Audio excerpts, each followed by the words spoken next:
Marvel Zombies is the latest animated TV show on Disneyplus, after the one that quickly got up its own arse because the writers forgot what anthology means, the one that turned out to be not as dogshit as everyone expected, and the one that barely anyone saw because no one cares about Wakanda anymore. This show is actually a continuation of the zombie episode from the first season of What If, meaning that Marvel has now become so soulless and corporate that they're making spin-offs of their spin-offs to pander to you because their mainline content is absolute dogshit. To give a rundown of that episode, Banner arrives in the Sanctum just like what happened in Infinity War, but in this universe, when Hank, Scott and Hope rescue Janet from the quantum realm, she was infected with a virus that turned people into zombies, ones that retain their skill sets and powers, but have a craving for flesh and spreading the virus. And this virus then spreads across the world. Banner is rescued and they try and find a signal that is being broadcasted, believing it to be salvation and the chance to make a cure. On their way there, they lose some of their members, and upon entering the base they find Vision.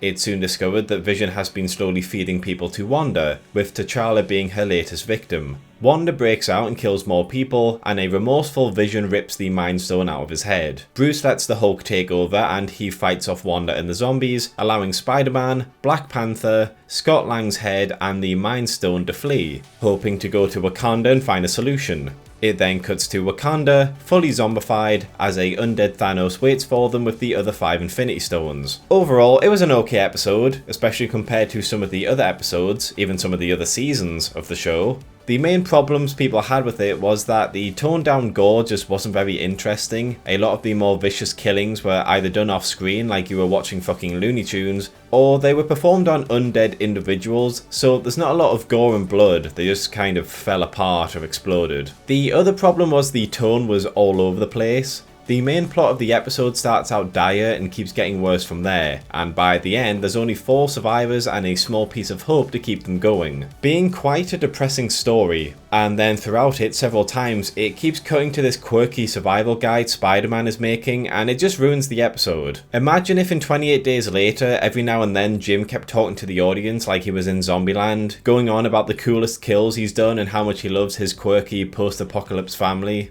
That's how bad that episode was when it came to tone. Anyways, in a bleak world full of blood-sucking monstrosities that want to ruin everything you hold dear, Disney has decided to make another spin-off from this spin-off. And because it's made by the same people who have made these monstrosities, I can already tell you it's going to be shit. At the time of me writing this portion of the script, it's not been released yet, it comes out tomorrow, but I'm fairly certain that it's going to be bad. So, future Lumar, please put on screen now if I'm correct or not. It has now been released, and what a surprise, it was bad. Despite being a sequel to a previous bit of media, there was no recap at the start of this show, meaning that anyone who wants to start watching this is going to have no fucking clue about what's going on outside of vague recaps and exposition dumps. It opens up on Kate Bishop, Riri Williams, the salvaged remains of the Friday AI in a Iron Man suit, and Kamala Khan exploring the ruins of New York. All of them have their gear, advanced tech, powers, and most importantly, they all talk and have the same basic girl personality they have in their mainline continuities, despite having to see all their family and friends get eaten alive. They find a Quinjet and discover that the occupant had some information hidden in him, before they then get ambushed by Hawkeye.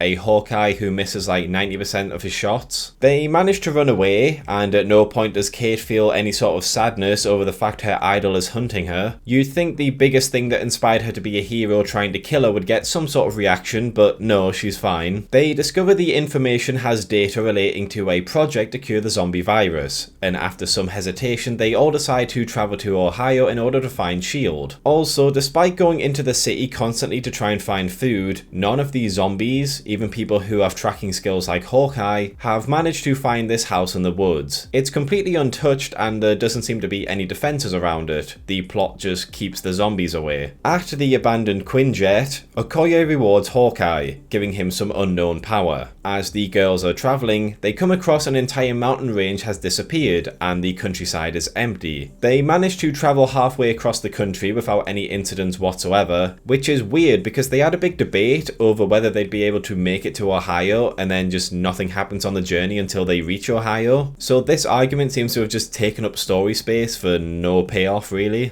Eventually something starts to fire at them and they are driven off the road. where they're ambushed by a big herd of zombies that just teleport in because they sure as shit weren't there a minute ago. It turns out the figures in the sky are Icarus and a zombified Captain Marvel, and once again one of these girls meets their idol who made them want to be a hero, and they have the most lackluster response to finding out they're undead. We then get a joke I actually like involving a trick arrow Kate thought was an explosive.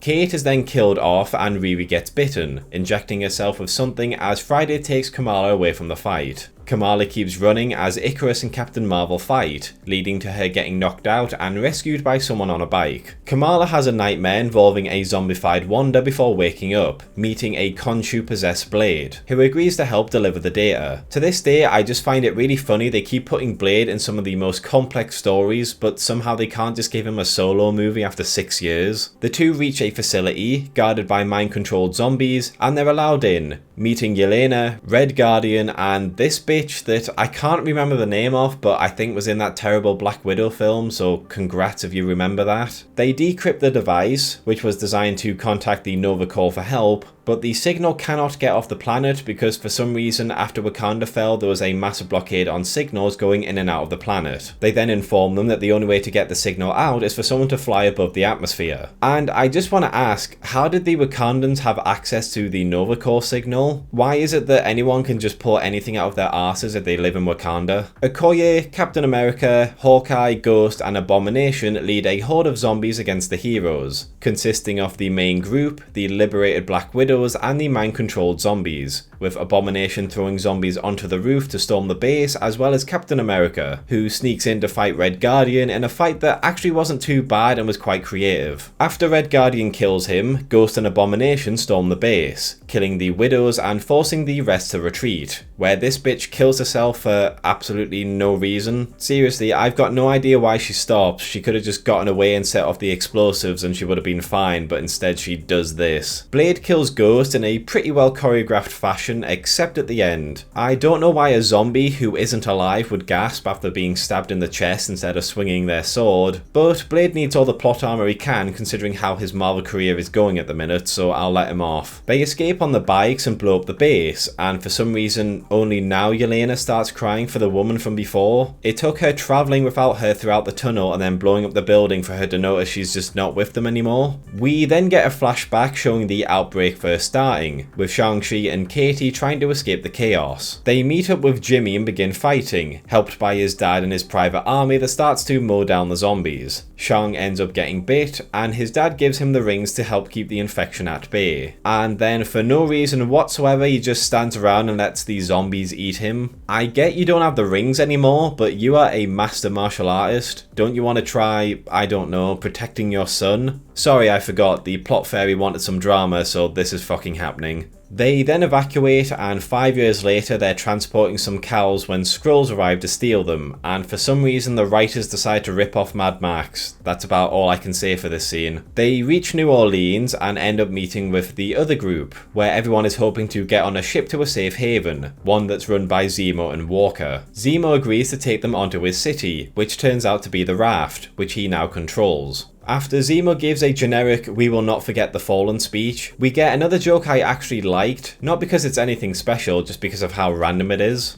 Make me immortal. No. Kamala explains the data nugget and that they're trying to get to New Asgard to get it into space, and no one reacts to this. New Asgard wasn't a thing until after Infinity War, so how the hell is everyone just so chill about hearing the words New Asgard? After Okoye destroys New Orleans, she telepathically gives Namor the Queen's gift, and Kamala has another nightmare. Namor and his Atlanteans attack the Raft, with Zemo ejecting Kamala, Blade, Red Guardian and Yelena to try and feed him to slow them down. And for some reason after ejecting them, he doesn't bother to put the walls of the raft back up, allowing Namor to launch them back into the cell and destroying the cell door, flooding the raft, with Namor being placed in a containment cell as his army attacks. Zemo is just a massive egotistical dickhead, and Walker is a cowardly pussy, by the way. I've got no idea why they massacred my boys like this. The heroes fight them off while Zemo, Walker and the civilians get away, and when they all try and evacuate, Namor bursts out of the containment unit to attack them. They then all smash into Zemo's escape pod, with Namor killing all the nameless nobodies while not killing people like Red Guardian, even though he has them dead to rights, because it's not an episode written by the What If team without plenty of plot armor and random bullshit happening. Walker then dies.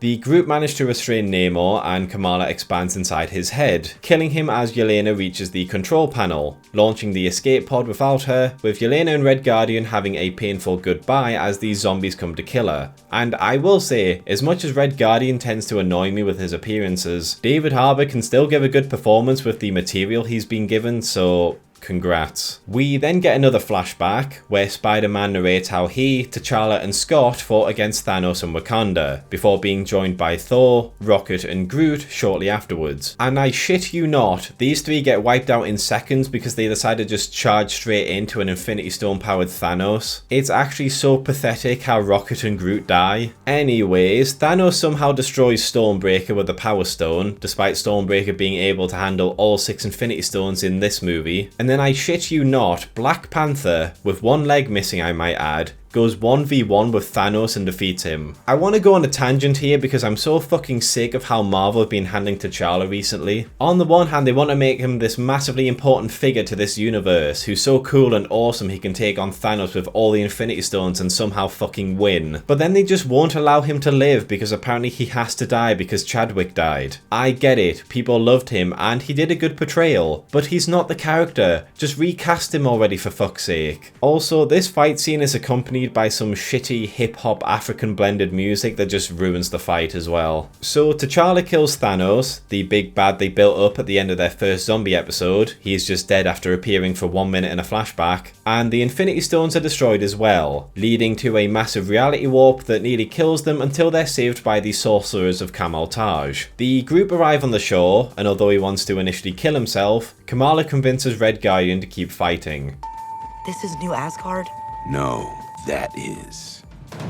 How do you miss this giant fucking door? Valkyrie initially refuses to let them in, but agrees after talking to Khonshu. And I'm sorry, but how the fuck did they build this? New Asgard in the mainline MCU was a tiny little village because that's all they could build. But here they somehow made a giant indoor palace. As they enter the palace, they find Thor, who is sitting motionless on his throne after he failed to defeat Thanos. He then comes across Wanda, who has manipulated her way into New Asgard, revealing they've all been eating infected meat, turning the Asgardians infected, and Wanda attacks the group, wanting access to Kamala's powers. Zemo gets killed off because he stands around being snarky instead of attacking the zombies, and Death Dealer and Jimmy are killed shortly afterwards. The group escape because Wanda floats around talking shit instead of stopping them from getting away, and as they're getting on the spaceship, Red Guardian becomes infected, forcing them to leave him behind. Wanda stops them from flying away, but before she can get them, Thor reappears, fighting Wanda and allowing them to escape before dying.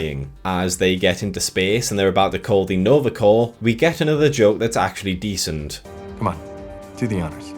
I don't know what button to push. Before they then ruin it by keeping it going. The Nova Corps appear before them, before it's revealed they'd been here this whole time, not trying to help the planet but to quarantine it, threatening to open fire on them if they don't return to Earth. They destroy the ship, but Kamala manages to protect them long enough to get into the Earth's atmosphere, where they're rescued by Kamal Taj. And we then get another decent joke. All white, huh? It's a bold choice for a zombie apocalypse. It's revealed that, in order to contain all the power of the stones from destroying the world, they turned Bruce into a conduit for their energy, allowing him to absorb all of it and contain it. And I'm sorry, but if destroying all the stones does this, then how did Thanos and his planet not get destroyed at the start of Endgame when he destroyed the stones as well? Oh yeah, it's because the writers love writing bollocks. The sorcerers of Cameltage explain that Wanda is now going after the Hulk to get the Infinity Stones. After Kamala has sad flashbacks about all her friends dying, Sean gives her a pep talk and she gets back up. Wanda starts to attack Hulk, and I gotta ask, if he's basically a living Infinity Gauntlet, why doesn't he just snap them all out of existence or rewrite the universe so the virus doesn't exist? Like, what the fuck are the rules at this point? Anyways, he starts out using his energies to wipe out Abomination and entire armies of zombies, but then he decides to just be a complete fucking idiot and he just stands in one spot punching them, allowing them to keep hitting and weakening him. Before Wanda can touch him, the heroes arrive, and the fight scene isn't too bad actually, as there's a lot of different interesting and unique powers. I've got no idea why they decided to bring Scott along, considering the cape now has to protect him instead of being a free asset anyone can use, but whatever. Hawkeye, Hank and Janet then try and kill them, but they end up getting killed themselves. And Scott has no reaction to the fact his mentor is then killed off in front of him. Just terrific writing as always. Wanda then brings in the fallen heroes, including Hope and Thor, who kills 2 of the sorcerers and then summons Stormbreaker, the same Stormbreaker that Thanos destroyed years ago. Valkyrie fights Okoye, while Thor kills Blade and then takes on Hulk. Hulk manages to kill Thor, but then Wanda infects him because he just stands around looking at Kamala like an idiot. Sean gets bitten, Valkyrie and the Green Minotaur dude gets impaled with several long hard objects, and Kamala decides to join Wanda, as otherwise everything will just stay the same and everyone would have died for nothing. Wanda uses the energies of the stones and Kamala to remake the world, with her waking up in her home with Riri and Kate being alive. But as she looks around, she sees that it's all an illusion, with the real world Riri trying to reach her as the series ends. What a pile of shit that was. Once again, the What If team are unable to make a story that doesn't have so many fundamental changes to make the plot work. The story is full of contrivances and conveniences. Some of the voice acting is just straight up horrendous. It's very clear they're just going to drag this story out for a few more seasons if they can. And I've got no idea why they don't even bother giving a recap of that episode from What If, considering this is a sequel to it. If people are just joining this for the first time, they've got no fucking clue what's going on. On top of that, this device, by the way, no idea why it's here. Wakanda got overrun, so they wouldn't have been able to send it, and then it got destroyed shortly afterwards. I've got no idea why a Quinjet 5 years later would have it in it. The nicest thing I can say about it is that the voice acting is good at times, and there's some interesting fight scenes. But the good emotional moments are few and far between, and the fight scenes you can just watch on YouTube. So congrats to the What If team, they've made 2 bad shows in a row. Can't wait for season 2 of X-Men 97 so you can add a 3rd bad show to your accomplishments. Thanks for watching, lads and lasses. If you enjoyed this video, please consider liking, subscribing and checking out some of my other videos. Sharing always helps, and if you're feeling really generous, please consider my Patreon or YouTube membership. I also have a Twitter and occasionally I do live streams. But most of all, I just hope you had a great day and hopefully I will see you in the next video.